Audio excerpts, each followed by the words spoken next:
சரிங்க, பார்க்கலாம் சார்.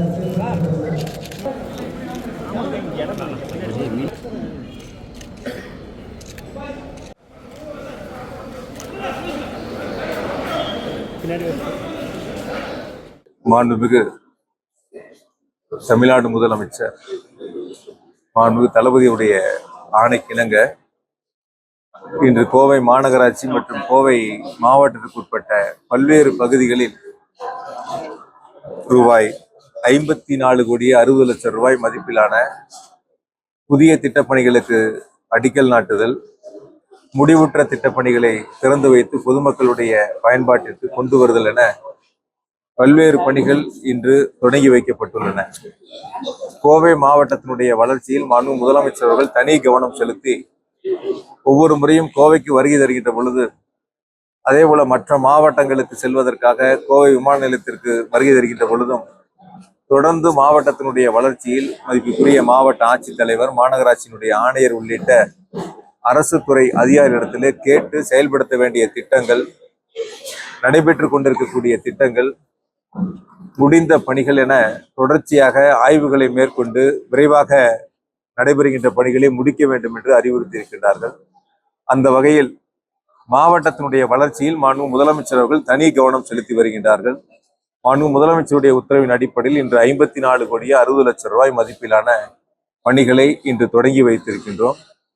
காலை நாங்கள் 2வது நிகழ்ச்சியாக சென்ற விநாயகபுரம் பகுதியில அங்கு இருக்கக்கூடிய பொதுமக்கள் மற்றும் இளைஞர்கள் அங்கு வட்டார போக்குவரத்து அலுவலகம் கட்டுவதற்கான அடிக்கல் நாட்டு விழா பணிகளுக்கு அந்த இடத்தை தேர்வு செய்திருந்தோம். ஆனால் அந்த பகுதி மக்கள் எங்களுக்கு விளையாட்டு மைதானமாக அந்த பகுதி வேண்டும் என்று கோரிக்கையை முன்வைத்தார்கள். அவருடைய கோரிக்கையை ஏற்றுக்கொண்டு மாற்று இடத்தில் வட்டார போக்குவரத்து அலுவலகம் கட்டுவதற்கு இடம் தேர்வு செய்கின்றோம் என்று எடுத்து சொன்னவுடன் மகிழ்ச்சியில் அவர்கள் எங்களுக்கு இந்த விளையாட்டு மைதானத்தை கூடுதலாக மேம்படுத்தி தர வேண்டும், பல்வேறு பணிகளை மேற்கொள்ள வேண்டும் என்று கேட்டுக்கொண்டார்கள். உடனடியாக நாங்கள் அதை மேற்கொள்கிறோம் என்ற உறுதியை அவர்களிடத்தில் அளித்திருக்கின்றோம். எனவே மாவட்ட வளர்ச்சி என்பது பல்வேறு திட்டப்பணிகளை கொடுத்து மாண்புமிகு முதலமைச்சர் அவர்கள் மற்ற மாவட்டங்களை விட சிறப்பு கவனம் செலுத்தி கோவை மாவட்டத்துடைய வளர்ச்சிக்கு உறுதுணையாக இருக்கின்றார்.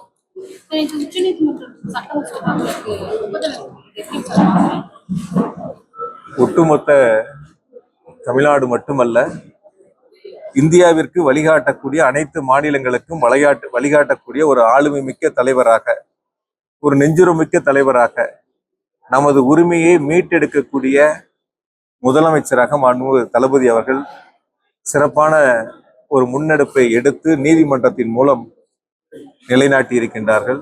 இது ஒரு வரலாற்று சிறப்புமிக்க தீர்ப்பு. ஒட்டுமொத்தமாக மாண்புமிகு முதலமைச்சர் அவர்கள் இந்தியாவிற்கு வழிகாட்டி, வரலாற்றில் வரக்கூடிய காலங்களில் வரக்கூடிய இளைஞர்களும் தெரிந்து கொள்ளக்கூடிய அளவிற்கு ஒரு வரலாற்றில் இடம்பெறத்தக்க வரலாற்று சிறப்புமிக்க ஒரு தீர்ப்பை பெற்று தந்திருக்கின்றார்கள். தமிழ்நாட்டு மக்களுக்கான தீர்ப்பு மட்டுமல்லாத இந்தியாவில் இருக்கக்கூடிய அனைத்து மாநிலங்களுக்கான தீர்ப்பாக மாண்புமிகு முதலமைச்சர்கள் பெற்று தந்த தீர்ப்பை நாட்டு மக்கள் அன்போடு வரவேற்றிருக்கின்றார்கள். அரசு சார்ந்த கேள்விகள் மட்டும் கேளுங்க, அரசியல் சார்ந்த கேள்விகள் வேண்டாம். அதாவது கோவை மாவட்டத்தை பொறுத்தவரை இந்த ஆண்டு குடிநீர் பற்றாக்குறை என்பது எதுவும் வராது. ஏன்னா அந்த அளவிற்கு முன்னெச்சரிக்கை நடவடிக்கைகள் எடுக்கப்பட்டு முழுமையாக அதற்கான பணிகளை மாவட்ட நிர்வாகம் மேற்கொண்டிருக்கின்றன. தேவை ஏற்படக்கூடிய பணிகளையும் விரைவாக நடத்தி கொண்டிருக்கின்றோம். குறிப்பாக பாதாள சாக்கடை போன்ற பணிகளை விரைந்து முடிக்க வேண்டும் என்று அறிவுறுத்தப்பட்டு அந்த பணிகள் சிறப்பாக விரைவாக நடைபெற்றுக் கொண்டிருக்கின்றன. எனவே இந்த ஆண்டு மட்டும் கோவை மாவட்டத்தை பொறுத்தவரை எந்த விதமான குடிநீர் பற்றாக்குறையும் ஏற்படாது.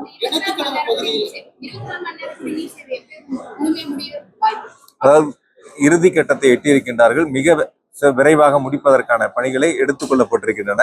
இன்னும் என்னென்ன தேவைகள் இருக்கிறதோ, அதாவது குடிநீர் திட்ட பணிகள் மட்டும் இல்லை, ஊரக பகுதியில் இருக்கக்கூடிய சாலைகளை மேம்படுத்துவதற்காக ஏறத்தாழ 30 கோடி ரூபாய் இந்த ஆண்டு முதலமைச்சர்கள் நிதிகளை வழங்கி இருக்கின்றார்கள். அதற்கான பணிகள் தேர்வு செய்யப்பட்டு அனுப்பப்பட்டிருக்கின்றன. விரைவில் அதற்கான ஒப்புதல் கிடைக்கப்பட்டவுடன் அந்த 30 கோடி ரூபாய் ஊராட்சி பகுதிகளில் சாலைகள் அமைக்கக்கூடிய பணிகளையும் விரைவாக தொடங்க இருக்கின்றோம். அதாவது ஒரு விஷயங்கள் வந்து அரசியல்வாதிகள் கேட்கிற கேள்விகளை பத்திரிகையாளரும் கேட்குறீங்க.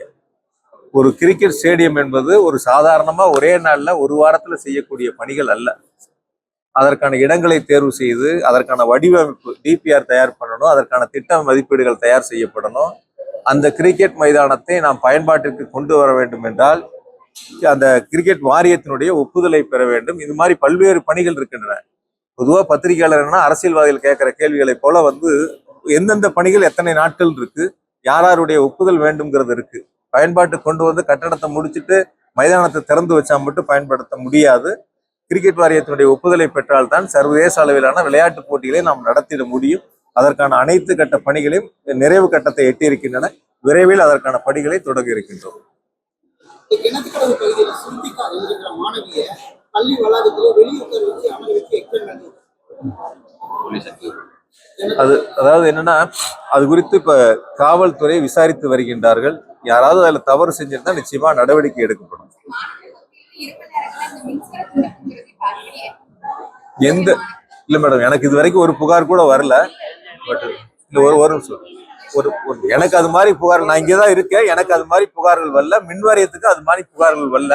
ஏதாவது அது மாதிரி இருந்தா, ஏதாவது அப்படி நீங்கன்னா ஏதாவது ஒரு இடங்கள் ஏற்பட்டிருந்தா, ஏதாவது பழுது ஏற்பட்டிருக்கா, அதனால ஏற்பட்டிருக்கலாம். அந்த இடங்கள் நீங்க குறிப்பிட்டு சொன்னீங்கன்னா நான் இன்னைக்கு ஆய்வு பண்ணிடுறோம். என்னன்னு இன்னைக்கு நான் பார்க்க சொல்றேன்.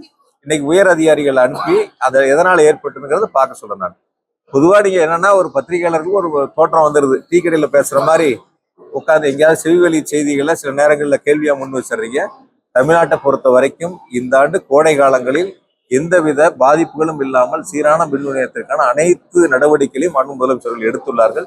தேவைக்கேற்ப ஏறத்தாழ 6000 மெகாவாட் அளவிற்கு கூடுதலாக நமக்கு மின்சாரம் தேவை இருந்தது. அதை முழுவதுமாக டெண்டர் மூலமாக கொள்முதல் செய்து அதற்கான பணிகளை நிறைவு செய்திருக்கின்றனர். கோடை காலத்தில் மிக சிறப்பாக எந்தவித தடையும் இல்லாத சீரான மின் விநியோகத்திற்கான அனைத்து பணிகளையும் மேற்கொண்டிருக்கிறோம்.